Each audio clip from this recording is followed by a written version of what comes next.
Hello, friends. Happy Friday and welcome back to Elaborations with SchellingtonGrin.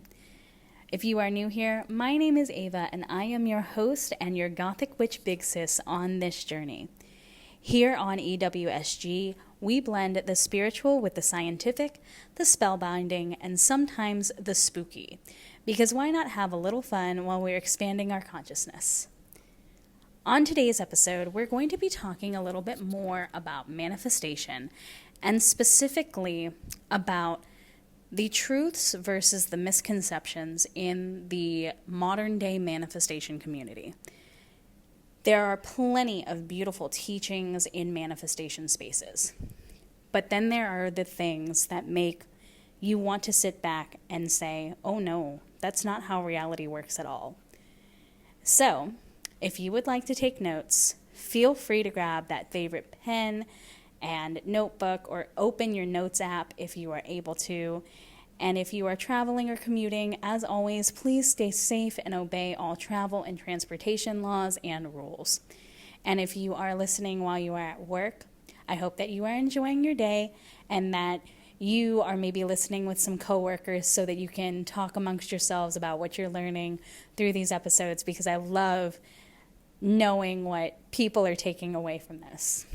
Without further ado, let's dive right into today's episode. So, there are going to be several parts to this conversation, and part one is this one. You cannot manifest someone into a new personality. We are starting with the big one, the one that gets misquoted, repackaged, and slapped with a Pinterest graphic all the time. The idea that you can manifest someone to change just by visualizing, affirming robotically, and doing all of these manifestation techniques that people say can get you the end result if you just persist in that. And I'm here to tell you that you cannot fundamentally change another human being's personality through manifestation. Because manifestation is a powerful tool to help you align with your desires, but it is not mind control. I don't care how many TikToks say otherwise. I don't care how many times Neville Goddard gets misinterpreted like it's a competitive sport. I don't care if you're watching people on YouTube saying that you can affirm into a bathroom mirror or do all of these what's called robotic affirmations 100,000 times a day or whatever it is and getting repetitive about it, and they're telling you that if you do all of that, then you're going to get your end result. And I want you to steer clear, especially of the people who are telling you that your specific person does not have free will. But here's what you can do. You can manifest healthier dynamics. You can embody a vibration that inspires people if they choose to align with you. You can grow, shift, evolve, and sometimes your growth naturally shifts the relationships in your life. But you cannot go into some sort of metaphysical Build-A-Bear workshop and custom order a new version of your ex, your parent, your coworker, or your neighbor who keeps mowing their lawn at 9 p.m. when you're trying to sleep. And I'll give you another example. When you are dealing with someone who repeatedly disrespects your boundaries, such as a family member who just refuses to acknowledge them, you can visualize them respecting you more, and you can aim for peace with affirmations and visualizations and even the Neville Goddard technique called the state akin to sleep. But the manifestation has to be paired with actions, such as reaffirming clearer boundaries, creating distance, using discernment, and honoring your own energy.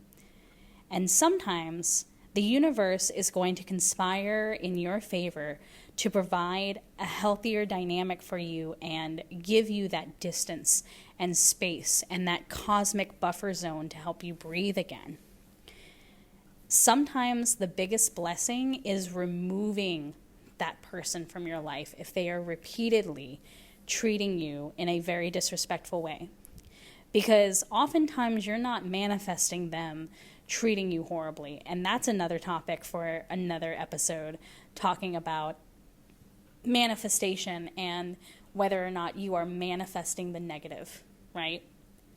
But sometimes the best blessing is removing people from your life. Part number 2, you cannot bypass physical reality. This one is a little bit touchy, but this one is necessary. You cannot bypass the physical reality. Even if your circumstances are not ideal, you cannot bypass the physical reality.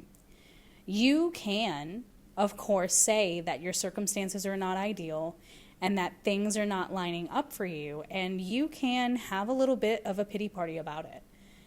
But the best way to create change to your circumstances is to first change yourself.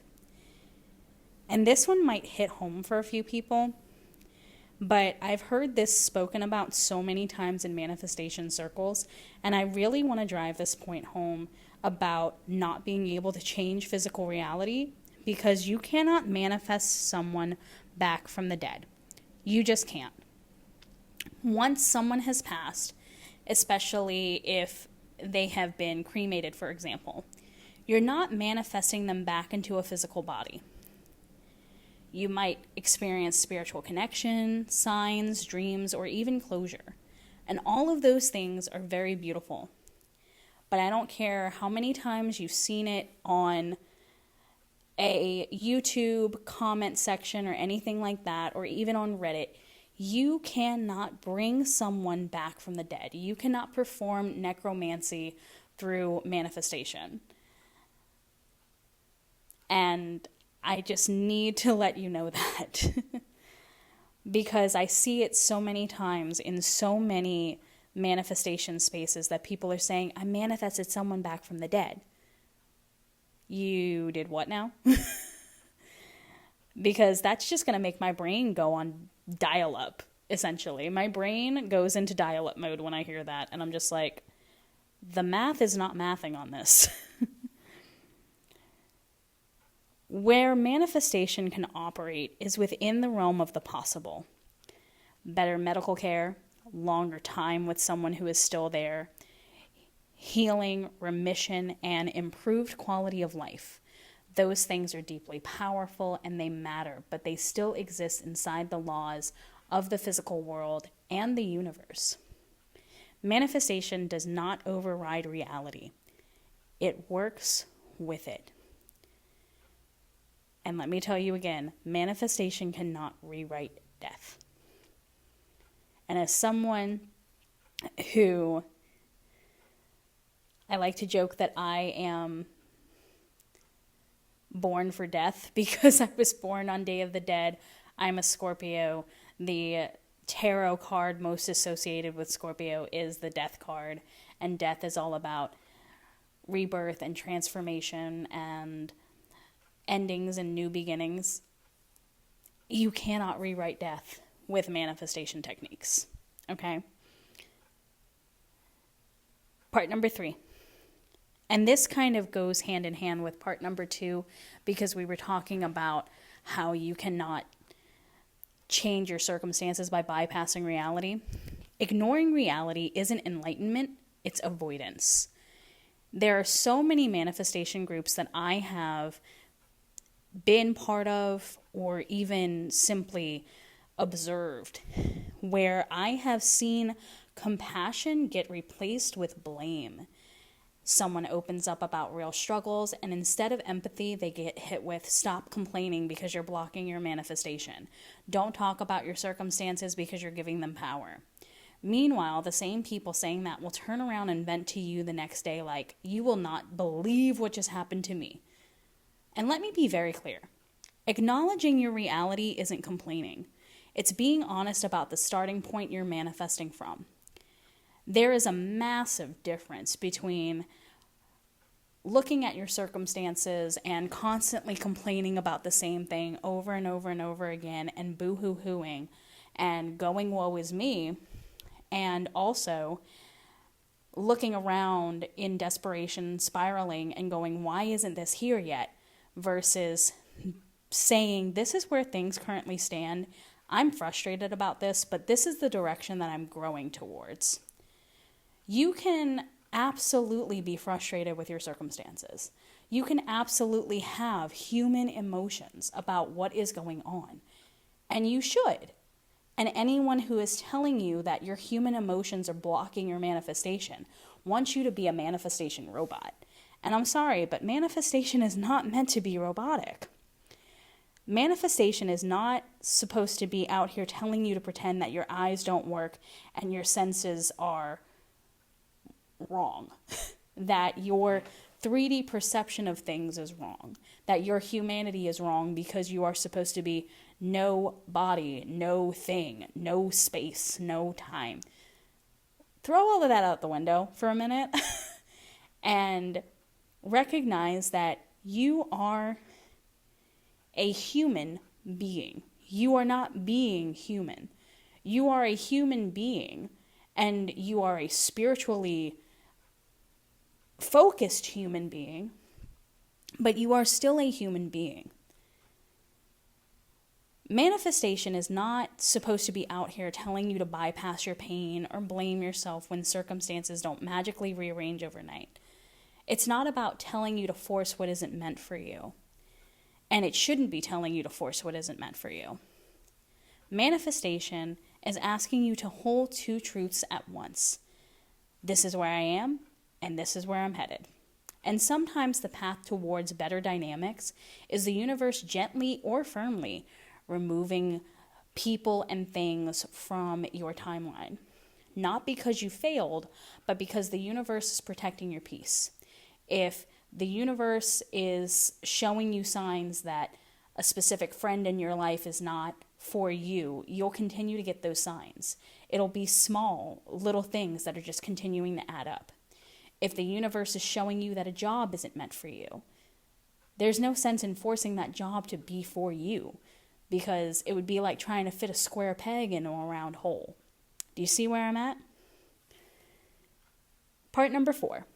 The big takeaways that I want you to leave this episode with. Here is what actually is aligned with manifestation.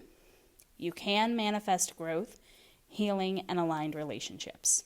You can manifest better circumstances and environments and opportunities for yourself by changing your perspective of yourself and working on your concept of yourself.